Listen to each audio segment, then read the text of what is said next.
लखनऊ के एक उच्चवर्गीय बूढ़े पिता ने अपने पुत्रों के नाम एक चिट्ठी लिखकर खुद को गोली मार ली। चिट्ठी क्यों लिखी और क्या लिखा, ये जानने से पहले संक्षेप में चिट्ठी लिखने की पृष्ठभूमि जान लेना जरूरी है। पिता सेना में कर्नल के पद से रिटायर्ड हुए। वे लखनऊ के एक पॉश कॉलोनी में अपनी पत्नी के साथ रहते थे। उनके 2 बेटे थे जो सुदूर अमेरिका में रहते थे। यहाँ ये बताने की जरूरत नहीं है कि माता पिता ने अपने लाडलों को पालने में कोई कोर कसर नहीं रखी। बच्चे सफलता की सीढ़ियां चढ़ते गए, पढ़ लिखकर इतने योग्य हो गए कि दुनिया की सबसे नामी गिरामी कॉर्पोरेट कंपनी में उनको नौकरी मिल गई।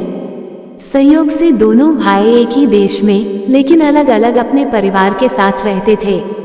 एक दिन अचानक पिता ने फोन से बेटों को खबर दी, बेटे तुम्हारी माँ अब इस दुनिया में नहीं रही। पिता अपनी पत्नी की मिट्टी के साथ बेटों के आने का इंतजार करते रहे।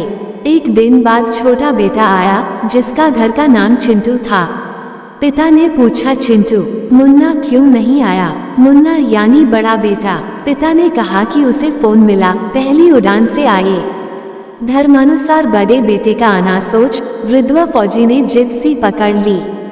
छोटे बेटे के मुंह से एक सच निकल पड़ा। उसने पिता से कहा कि मुन्ना भैया ने कहा कि माँ की मौत में तुम चले जाओ। पिताजी मरेंगे तो मैं चला जाऊंगा। कर्नल साहब कमरे के अंदर गए, खुद को कई बार संभाला, फिर उन्होंने चंद पंक्तियों का एक पत्र लिखा जो इस प्रकार था, प्रिय बेटो, मैंने और तुम्हारी माँ ने बहुत सारे अरमानों के साथ तुम लोगों को पाला पोसा, दुनिया के सारे सुख दिए, देश दुनिया के बेहतरीन जगहों पर शिक्षा दी। जब तुम्हारी माँ अंतिम सांस ले रही थी तो मैं उसके पास था। वो मरते समय तुम दोनों का चेहरा एक बार देखना चाहती थी और तुम दोनों को बाहों में भर कर चूमना चाहती थी। तुम लोग उसके लिए वही मासूम मुन्ना और चिंटू थे। उसकी मौत के बाद उसकी लाश के पास तुम लोगों का इंतजार करने लिए मैं था। मेरा मन कर रहा था कि काश तुम लोग मुझे ढांढस बंधाने के लिए मेरे पास होते। मेरी मौत के बाद मेरी लाश के पास तुम लोगों का इंतजार करने के लिए कोई नहीं होगा। सबसे बड़ी बात ये कि मैं नहीं चाहता कि मेरी लाश निपटाने के लिए तुम्हारे बड़े भाई को आना पड़े। इसलिए सबसे अच्छा यह है कि अपनी माँ के साथ मुझे भी निपटा कर ही जाओ। मुझे जीने का कोई हक नहीं है, क्योंकि जिस समाज ने मुझे जीवन भर धन के साथ सम्मान भी दिया, मैंने समाज को असभ्य नागरिक दिए। हाँ, अच्छा रहा कि हम अमेरिका जाकर नहीं बसे, सच्चाई दब जाती। मेरी अंतिम इच्छा है कि मेरे मेडल तथा फोटो बटालियन को लौटाए जाए तथा घर का पैसा नौकरों में बांटा जाए।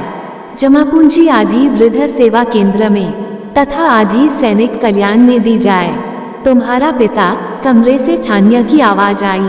कर्नल साहब ने खुद को गोली मार ली। ये क्यों हुआ, किस कारण हुआ, कोई दोषी है या नहीं, मुझे इसके बारे में कुछ नहीं कहना। हाँ, ये काल्पनिक कहानी नहीं, पूरी तरह सत्य घटना है।